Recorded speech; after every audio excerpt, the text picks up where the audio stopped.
Good morning. Good morning. It is not 11 a.m., but this is the 11:49 a.m. Eastern Standard Time Monday morning marketing webcast. It's very important when you do that little countdown timer using like Realstream or any of these guys to actually go ahead and click the button that says go live. You need to make sure you do that. I'm trying to think of a marketing lesson there. Maybe you can. Maybe some of us plan way so much and we never actually get to actually executing the actual program itself, whether that be a website, a search marketing program, pay-per-click advertising, social media, all that. So maybe there's a lesson to be learned there. Rubber to the road needs to be there. Your planning doesn't really mean squat at the end of the day. So anyway, let's get on with it here. I promised you last week that we would be going through and learning about how do you know your Google AdWords pay-per-click agency is doing their job? We are a consulting company. We also do agency work. Okay, so we have clients that are fairly large, global clients, to medium-sized business, which we love because teams can be there and implemented, which is great. And then we have even small businesses, which might be even just one sole proprietor. So we get a chance to see, we get the blessing of seeing a lot of clients across a very large scope. But the one problem that we see on a regular basis is, okay, well, if we're self-managing our AdWords programs, something, we want to learn, right? So we pick up books and we try to read or read blogs and things like that. But if we have a team or teams of people to go ahead and do this, or an agency that we're kind of outsourcing PPC spend to, we kind of wash our hands of it a little bit, right? We need to dismantle that situation.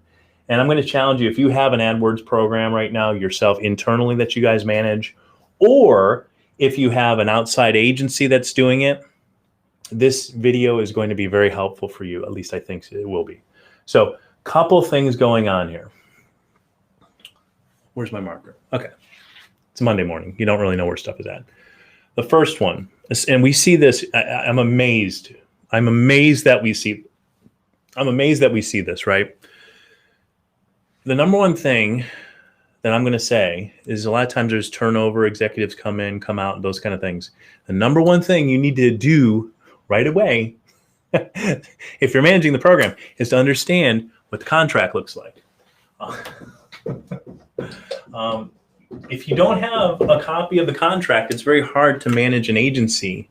I would even, if you had an internal team, I think it's important to understand that this might actually be good to even have with them. So we understand the expectations in terms of how many hours are going to be working towards this stuff, right? You may have 3 or 4 people on a PPC management team, but treating them as an agency and giving them that responsibility to manage that as a business unit is something that would be considered, I would say, smart and intelligent. It's basically like a job description, right? And it would even outline some of the goals and things like that, which we're going to get to. But it allows them to see the scope of work so that we understand what things are important to the organization as it relates to their job, doing their job within that organization. So things like, what does it say the job is, right? What kind of tools are we going to have in this that we're going to be using? And maybe even kind of an understanding as to the scope of certain efforts, right? There might be 70% of the effort zeroing on this and 20% here and 10% here. It's a way of setting expectations for the client, or in this case here, for the agency potentially, or for your internal teams. Manage PPC, what does it entail from a process standpoint? Understanding, again, kind of the triggers there, right? We'll get into triggers in just a minute. Number 2, so one is contract. Number 2 is going to be goals. Now, as an agency, we get to see some pretty interesting things.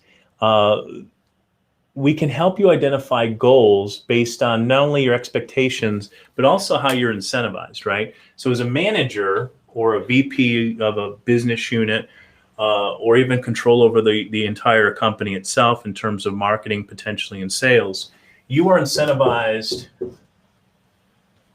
from a management structure to do usually do one of 2 things: increase sales.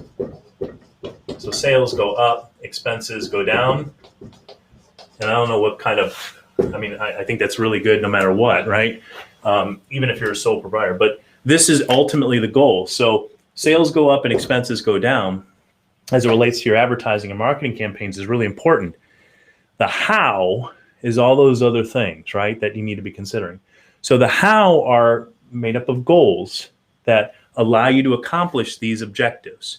Now, this is great to work with an agency with this kind of stuff, or a consulting firm and an agency who can ask the questions, because this, at the end of the day, the work, and I'm not putting these people down. That's not the idea. But these might be, this might be the PPC agency, right? This might be the SEO companies, social, all of that. These are the people actually tactically doing the work down here. But a lot of times what we're seeing here, let's do insight, kind of like insight, right? So there's usually insight to be gained there. But we're going to go back to the hard and soft goals. You may establish, okay, I want sales, right? They're supposed to be able to kind of translate what you just told them and put that into something tangible, whether that's working on a website, building out new pages, optimizing campaigns in the PPC program, adjusting bids, doing video potentially. It all depends on what that looks like. But understand there are hard and soft goals. So let's walk through a scenario. You have a campaign that's running for, let's say, Father's Day, right? People are going to click on some of those keywords. They're taken to a landing page of some kind. Well, if you sell products, that's great. You're trying to monetize that. There's something very tangible that you can do to basically put up against the expense to see if those campaigns and those keywords actually work. But in other cases, maybe it's not. Maybe the soft program is, okay, let's say the average order size is really high with that, or the margins are, the average order size is really high for that. And so it's not maybe a gift that comes with frequency, but maybe you need to support that differently. Well, let's say it's electronics, and let's say it's several $1,000s, right? You may go ahead and run that, get that guest to that page. They realize, oh my gosh, it's $1,300. Now it's a little more than I want to spend for Father's Day. But you've got the attention of that guest. So you might be able to do something with that. Might be a heck of a Christmas present. Or you may need to support that guest in terms of justifying against other things, right? Maybe it actually saves money from a standpoint of, if you buy this product, there's all these other benefits. Maybe it's downloading a spec sheet, or watching another video that compares product X versus product Y, your competitor, right? That would be a soft, right? You're able to see that kind of thing and provide some value to that guest. So I think there's something to be said for understanding the goals and then tying some of those things together in terms of actual, inbound lead generation, in terms of keywords being clicked, etc. Understand clearly the goals. Does it align with these things? A lot of PPC agencies will come in and give you stuff that really doesn't lift the actual things you're talking about. So let me give you another example with that. Let me give you another example of that. So we have a company that they have a PPC agency. They're a manufacturing company in Iowa. The average order size is probably about $250,000, anywhere from $50,000 to $250,000. And their agency manages their PPC spend, literally spending 80%. They're advertising in branded and unbranded or prospective search terms. Branded is when the name of the company actually appears in those ads, right? Or in the actual keyword that we're targeting. So 80% of the performance is actually coming from those branded keywords. By the way, they rank organically for all of those keywords, but literally they're spending 80% of their performance and almost all their budget in that kind of situation with branded key terms, not really doing any value. Now, is that going to grow their business? Not really. I mean, if people are typing in the branded search term, they already know about it. It's their business to lose. Okay, so you're going to have to justify real hard spending a significant portion of your ad revenue, your budget, on terms you already own. Okay, so if the goal is to increase sales from current customers, there's probably less expensive ways to do that. Okay, If it's to grow sales from prospects that we haven't touched before, then we need to be not doing branded as much. We need to be focusing on these other terms that are product and service based solutions that bring us in. Yes, we'll probably likely have a lower conversion rate, cost per click-through rate, and those kind of things. But at the end of the day, our job is to do that. Now, what does that mean is our expenses typically go up. Well, the right PPC company that's in there regularly would be able to go ahead and make adjustments to that so that the expenses hopefully would actually be minimized with that kind of thing. One of the things we see, by the way, from a PPC agency standpoint, they don't charge. There's ways of charging. I'm kind of getting off topic here with the two, but just a quick side note, right? If your pay-per-click agency is earning a percentage off of the keyword campaigns, so let's say it's 10, 20, or 30%, and they have a budget of, I don't know, let's make this up, $5,000, okay? They have a budget of $5,000 a month, and you're incentivizing them at 30% to manage that AdWords buy. Guys, there's no incentive for them, no incentive at all for them to actually go ahead and improve the performance in terms of click-through rate. They're going to get the same amount because it's based on the wrong thing. It's based on spend. It's not based on anything else related to that. So we don't hold that model. I would strongly encourage you not to, because the fact is it doesn't incentivize them to drive this down. All right. So our goal as an agency, when we operate in that capacity for a client, is to get the sales up and decrease the expenses. Okay.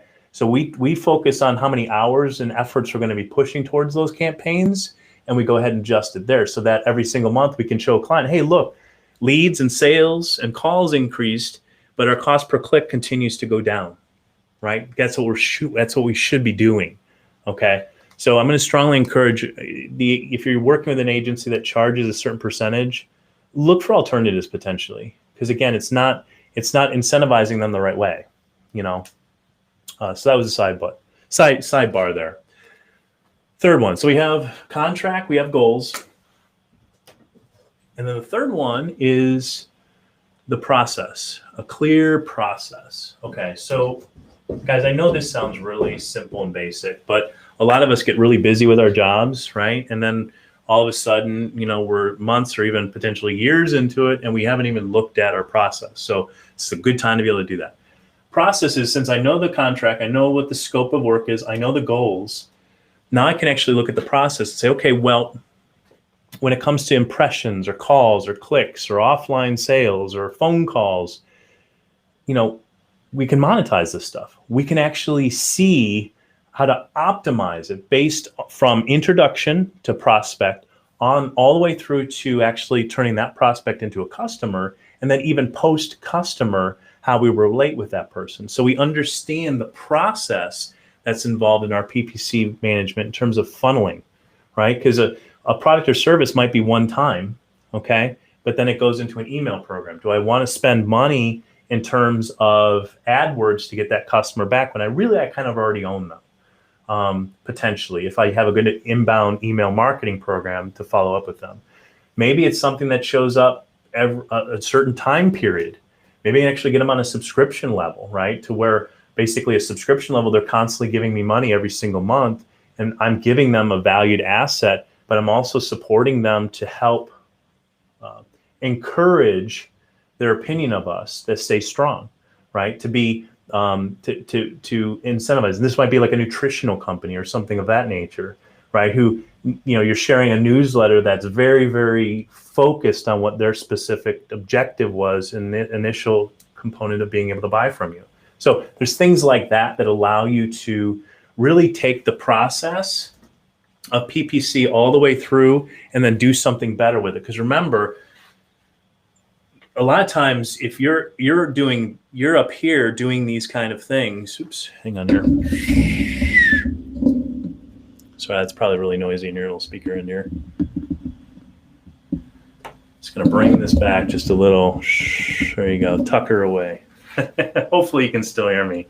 You may have to push the volume up once or twice there, but if you're managing at this level, you're typically, if you're talking to your PPC company, I'm just going to strongly encourage you, if you know the process, there's other people that you're overseeing that should be aware of that information. There should be processes and people in place other than just a Monday morning status, which is often what we see, because there's a lot that's missing there. If you understand the process, when this happens with your PPC adjustment, your campaign calendars also get adjusted in your whole team season. Okay, so it's kind of these things, translating this to this language is often where a consultant can kind of come in to help, even if it's a 1 or 2 shot kind of deal, once or twice a year, being able to kind of spot those things, create the plan and stuff like that. Because a lot of times this is where things get lost, folks. I mean, I'm going to just be real honest with you. This is where things get lost in terms of translation. So a lot of times we're kind of pretty good here. We have internal resources and agencies to help us here, but this translation tends to get a little messy and fuzzy every once in a while. So process. The fourth one is reporting systems. So is that what I want to put in? Well, you know what? Let's say reports, but really where I want to go with this is progress. The end result, the goal. Because we understand the goals, because we understand the process, we can align those things so that you're actually seeing, when it comes to reports, the things that matter. Okay? So often an agency will come to a client and say, these are typical reports. They're emailed to you every single day. You can see them. You can just click a link and they're always active and running. But in those reporting tools are often designed for these people, okay, that manage the campaigns and programs for an agency or at the tactical level. They're not really tied into the dashboard of funneling for you guys. And so when I talk about impressions, for example, I can show you impressions go up, but what does that ultimately mean for you? Well, impressions, unless they actually convert on anything, it just means that we're either wasting our branding message or potentially wasting our budget on things that don't convert.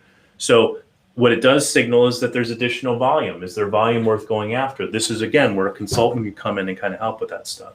But these are questions to ask in that. So does your reporting align with the goals and the process that you're seeing? And are you looking at that frequently enough? Okay. That's how you can do progress. Because if, let's say, you're falling back on X and Y, and we'll name X, Y something different here. But if these two things, X and Y, are the ones that are most important to me, and I'm starting to fall behind, because I have a goal, because I have a process in place, I can now identify that and do something about it. The triggers are now there for me to be able to go ahead. In fact, that's actually the next step, is indeed understanding the triggers. So when this happens, if I start to see this happen, okay, I can talk to my agency and say, these are the things that we're going to see likely over the next 12 months. Some of them might be good, some of them might be bad, okay? Let's do a focus on a good one. If we have a Father's Day campaign that's going on, there's certain things that need to occur. If we're going to launch, we're going to talk to our PPC agents about launching that Father's Day campaign. There's certain things that I want to be able to do. They're called triggers. So knowing when things are going to fire at certain times of the month, okay? So I'll give you an example. We have a product that's being sold specifically for Father's Day. It's priced at like $15, okay? Father's Day gifts, gift ideas for Father's Day gifts under $15, $20, $25, all that stuff, right? Well, Father's Day is coming up mid this year, but we started building out and optimizing content for SEO about a month and a half ago. So that SEO content, the landing pages that talk to that sell the value at $15, know what that looks like, versus Father's Day gifts that for under $50, $50 and $15 are way different in price, but do they want to spend less potentially? Yeah. If I show this product being really cool, I've just given them actually more value, which is kind of neat. But either way, these SEO pages are set up for SEO, but they need to be live several months ahead of time so that the PPC campaigns, which will be live, actually they're starting to go live this month here, like right now, because it will start to see a little traffic uptick in it right now. But we can drive them to those landing pages because they're designed properly, they're going to perform. But those are the triggers, right, that I can now set forth. The same thing can happen when, let's say, expenses start getting crazy in the AdWords program, where your agency give you the top line budget. They go, let's say sales are actually going down because you've done a good job with these other things over here. Sales are not where they need to be in order to hit targets there, and expenses have gone up, which we see on a regular basis, especially as certain product inventory gets tight and keywords, more competitors are willing to pay more in terms of AdWords management. So when we see that kind of thing, we can actually go and look at it and say, well, are these words really going to be helpful? And there's already a method and a process in place because we have a trigger. We notice that set up. The agency already knows exactly what to do in that program. So these are the kind of really cool discussions to have. The caveat to this, right? Let me just be real loud, a heart-to-heart agency moment with you. A lot of times we have very smart people. We have very smart people all along this path, right? These people are very smart, the C-level executives, and they will say, okay, I have this problem. I need you to fix it. So we call the PPC agency. They say, yeah, we'll fix it with X, Y, and Z things. Well, as a consultant, it often goes in, and as part of that conversation, we're going to let you know X and Y don't have anything to do with that. Z does, but it's a smaller impact. How about changing this and adjusting this? Because we know the actual triggers that are going to be there. Problem is, if you don't have that kind of brain trust in the middle here, they're going to go, yep, okay. And then you're going to find yourself marginally performing in a month and a half because we didn't ask the right questions. We literally have challenged agencies and said, seriously, I'm not going to argue with you. Do the test. Like, you're telling the boss that's not going to do that, like, so I say smart ads isn't going to work. Okay.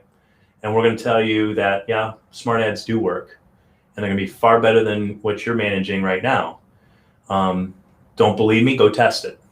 And that's such a great aspect of it. Go test it. Do a head-to-head comparison. Give it 45 days and you figure it out.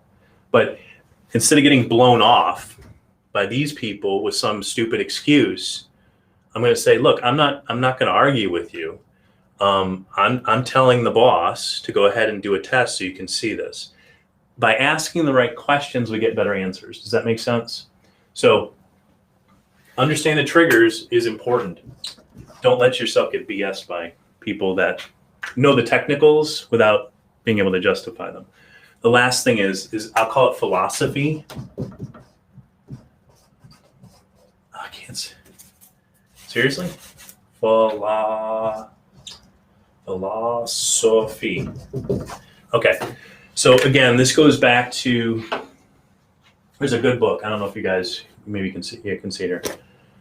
Frederick Vallee's Digital Marketing and Ad World. This guy is a former Google executive. He ended up starting his own, I believe, PPC management technology for AdWords, which is great. But here's the deal, guys. Let's see. Can you see up here? Yeah, you can see up here. So let me use blue. Okay. So smart versus traditional.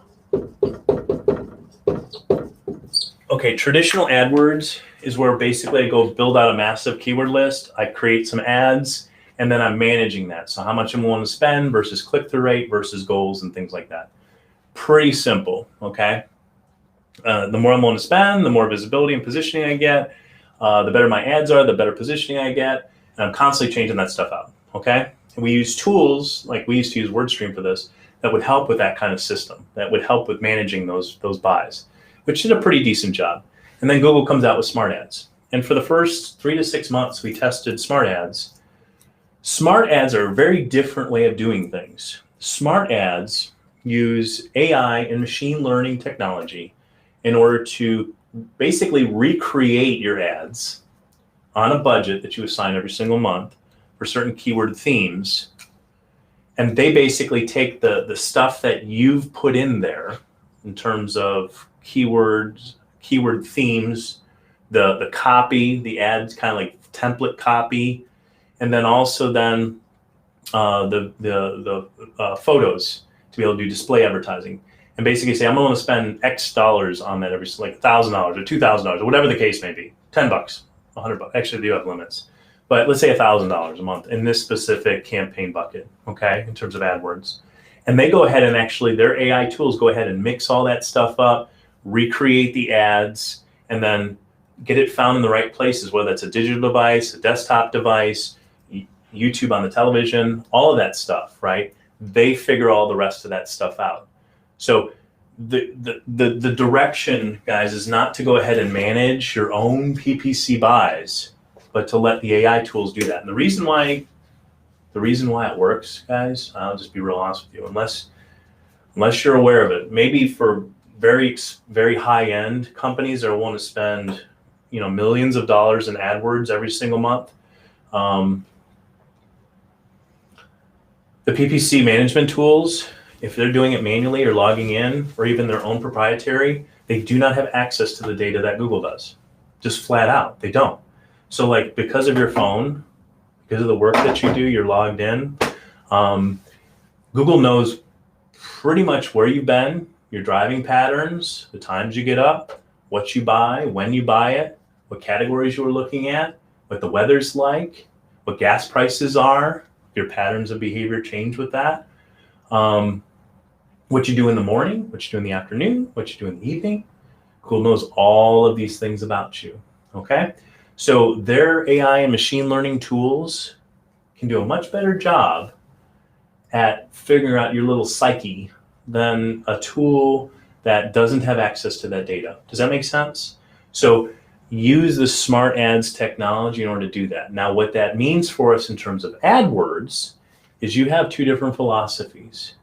You can manage words like in the traditional, where you're managing, yes, you are doing creative, I get it, but a lot of that work was really involved in moving keywords in and out, doing negative match, testing even ad copy, A, B, and C versions, and then seeing which one wins, and then creating new campaign buckets, managing the cost per click, and making sure click-through rate's looking good, and we're driving value against goals. That's what traditional advertising really was doing, okay, where the real effort was. On smart ads, it's on the creative side. So I talk about philosophy, you got more of a traditional thought process. We're actually doing a lot of the mechanics of it versus letting the AI machine learning tools do a lot of that for you. And basically you're feeding the machine. So you're creating these themed buckets, adding keywords into those themed buckets, taking them to directed landing pages, maybe even videos and things like that, that allow them to convert. But Google's doing all the heavy lifting in terms of how much each keyword costs. Does it show up in display advertising or retargeting, or the traditional ad space or discovery ads? All that stuff is open in terms of smart ads. Google's AI tools can figure that stuff out. So that's a question you kind of have to ask them a little bit. And I'm going to argue, to be quite frank with you, and I could be out of my tree on this one. We do traditional advertising, traditional AdWords. 90+% of our campaigns are in smart ads. The other 10% literally is in two areas: YouTube advertising specifically, so we can control the content and do branding stuff, and or specific key terms that are exact match. That I want to know that I want to know we're there. Okay. Now, granted, that's a very small field then, because it's an exact match key term. People can only type in, and we're only going to get that stuff back out that people directly type in where and when I want them to. So so we just still do both, but we see far too often agencies that are caught on this old model where they may have spent millions of dollars, and even for licensing fees every single month as software as a service or SaaS, to go ahead and manage traditional AdWords campaigns, and they have a very hard time getting off of it. So I'm going to strongly suggest that kind of model for you in terms of PPC. Now, if you guys need help with that, setting up those campaigns, we can absolutely do that. But even I'm going to take it even a step back further than that. If you feel as though it's a good time, let's say you're managing, you're responsible for these kind of things. You think you've got it going on, tracking and reporting look good. Things look like they're heading in the right direction in terms of sales going this way, expenses going that way. You think you're good and you just want a second opinion, feel free to reach out to us. You can schedule that appointment at roibachris.com. We'll just schedule a 15-minute consult, kind of go through stuff. We have to take a little more time. That's no big deal. But just to know that you're doing things right and maybe get a couple of ideas that might help you grow that business in terms of either engaging prospects before, at conversion and through conversion, and then even post conversion on the other side, whether that's B2B or B2C. We love to do those kind of things. If you need to figure out where the fail points are in this, again, same exact thing. Feel free to reach out. Glad to help you with your complimentary review and things like that. We'll try to figure out where that potential is and really make sales something special this year. All right. So thanks for joining me today. I appreciate the time. Feel free to reach out if you have any questions. Again, I'm Chris Bernard at the Monday Morning Marketing Webcast. Take care and have a great day.